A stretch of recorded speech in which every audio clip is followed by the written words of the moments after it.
Welcome back to Through the Bible in 365.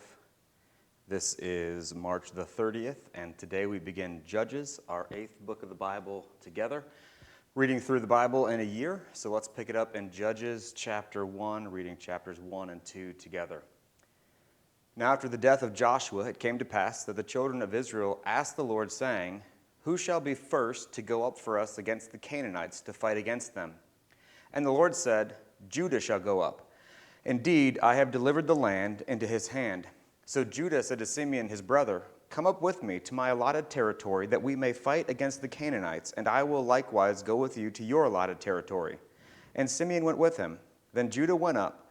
The Lord delivered the Canaanites and the Perizzites into their hand, and they killed 10,000 men at Bezek. And they found Adoni-Bezek in Bezek and fought against him, and they defeated the Canaanites and the Perizzites.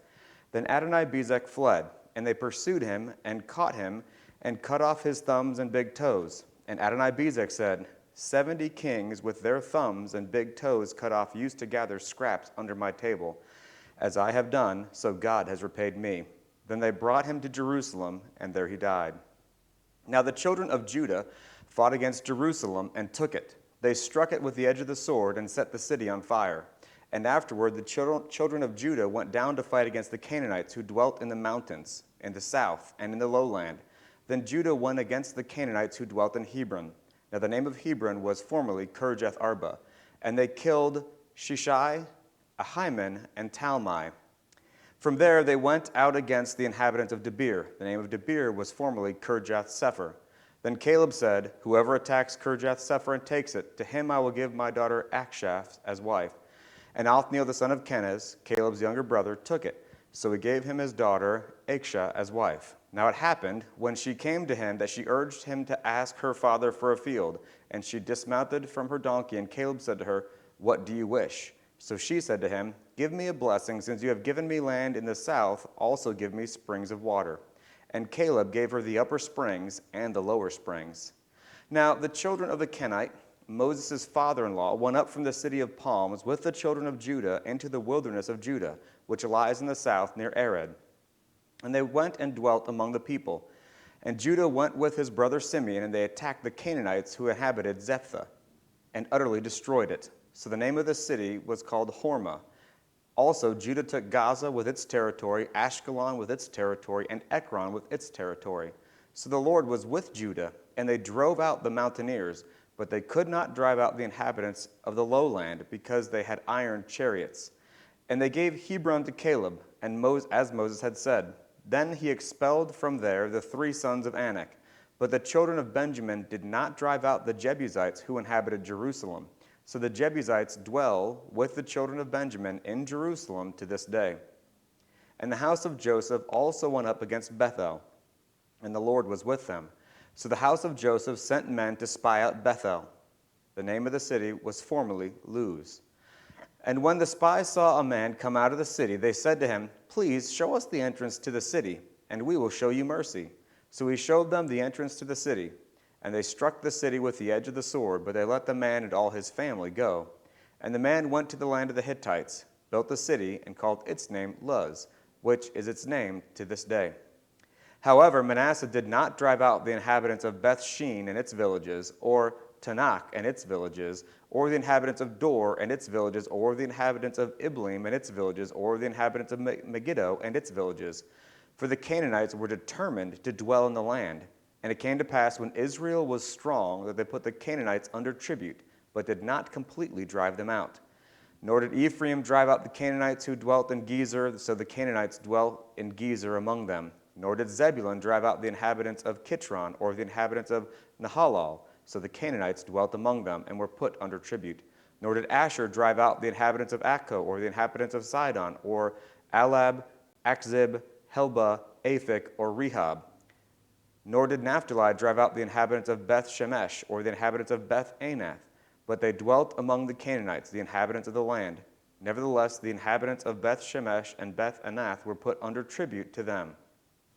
And the Amorites forced the children of Dan into the mountains, for they would not allow them to come down to the valley. And the Ammonites were determined to dwell in Mount Heres, in Aijalon, and in Shalbim. Yet when the strength of the house of Joseph became greater, they were put under tribute. Now the boundary of the Amorites was from the ascent of Akrabim, from Selah and upwards. Chapter 2. Then the angel of the Lord came up from Gilgal to Bochim and said, I led you up from Egypt and brought you to the land of which I swore to your fathers. And I said, I will never break my covenant with you. And you shall make no covenant with the inhabitants of this land. You shall tear down their altars.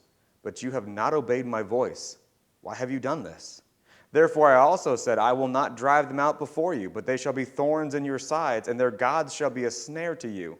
So it was, when the angel of the Lord spoke these words to all the children of Israel, that the people lifted up their voices and wept. Then they called the name of the place Bochim, and they sacrificed there to the Lord. And when Joshua had dismissed the people, the children of Israel went each to his own inheritance to possess the land. So the people served the Lord all the days of Joshua, and all the days of the elders who outlived Joshua, who had seen all the great works of the Lord which he had done for Israel. Now Joshua the son of Nun, the servant of the Lord, died when he was 110 years old, and they buried him within the border of his inheritance at Timnath-Heres, in the mountains of Ephraim, on the north side of Mount Gaish.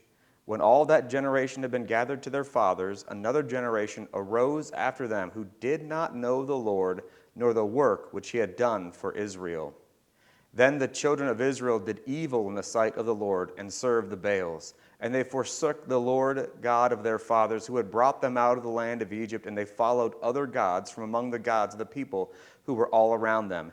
And they bowed down to them, and they provoked the Lord to anger. They forsook the Lord and served Baal and the Ashtoreths. And the anger of the Lord was hot against Israel. So he delivered them into the hands of the plunderers who despoiled them. And he sold them into the hands of their enemies all around, so that they could no longer stand before their enemies.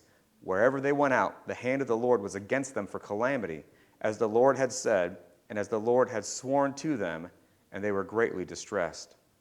Nevertheless, the Lord raised up judges who delivered them out of the hands of those who plundered them. Yet they would not listen to their judges, but they played the harlot with other gods and bowed down to them. They turned quickly from the way in which their fathers walked, in obeying the commandments of the Lord. They did not do so.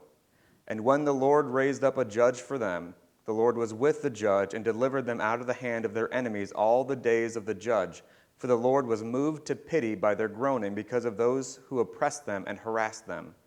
And it came to pass, when the judge was dead, that they reverted and behaved more corruptly than their fathers, by following other gods to serve them and bow down to them. They did not cease from their own doings, nor from their stubborn way. Then the anger of the Lord was hot against Israel, and he said, Because this nation has transgressed my covenant which I commanded their fathers, and has not heeded my voice, I also will no longer drive out before them any of the nations which Joshua left when he died, so that through them I may test Israel, whether they will keep the ways of the Lord to walk in them as their fathers kept them or not. Therefore the Lord left those nations without driving them out immediately, nor did he deliver them into the hand of Joshua.